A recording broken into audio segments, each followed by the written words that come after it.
but they also help design the tools and experiments, test out food, prep the shuttle, educate students on what NASA can do, advocate for space travel in Washington, talk to the press, and more. It's an exhausting list. Being an astronaut is not just about getting up there. It is about being a member of the team that gets the crew up there. Plus, Joan has already been.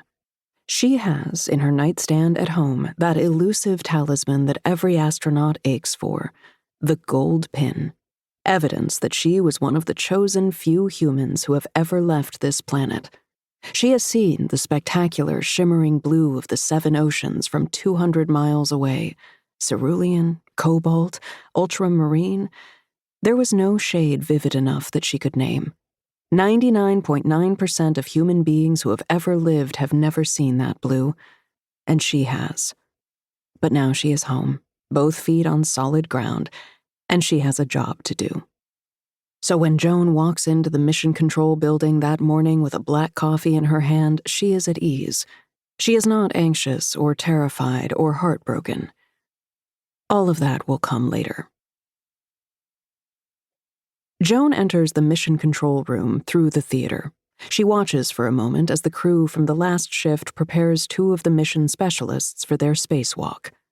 Her boss, the flight director of Orion Flight, Jack Katowski, is down on the floor already, getting debriefed by the previous flight director.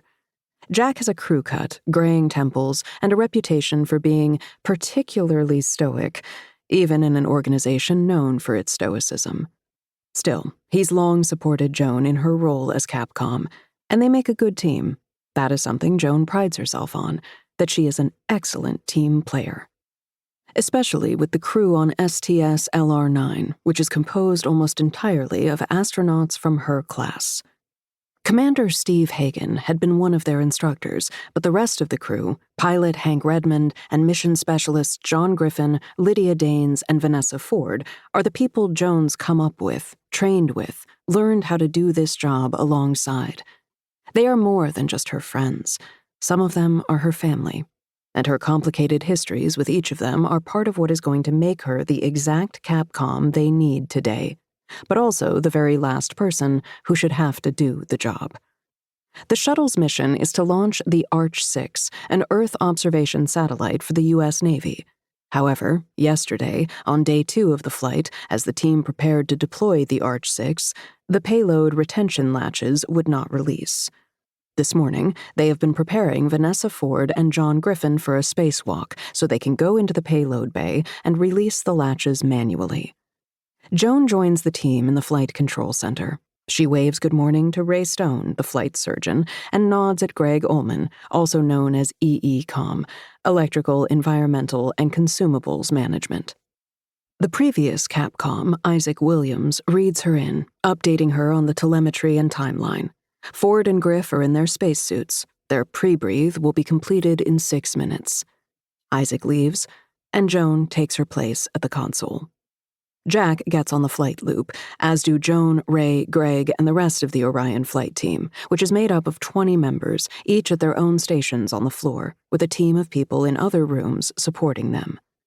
Ford and Griff complete the pre-breathe and get into the airlock, waiting for it to complete depressurization so that they can be ready to function within space. The flight deck and the mid-deck, where the astronauts live and work on the shuttle, are pressurized to mimic the atmosphere on Earth's surface. But the payload bay, where the satellites are held until they are deployed, is not. It is exposed to the vacuum of space.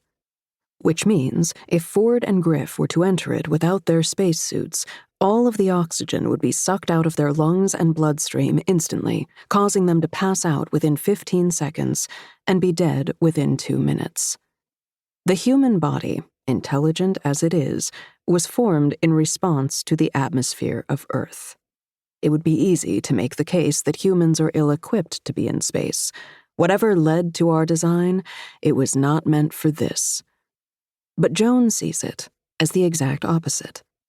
Human intelligence and curiosity, our persistence and resilience, our capacity for long-term planning, and our ability to collaborate have led the human race here. In Joan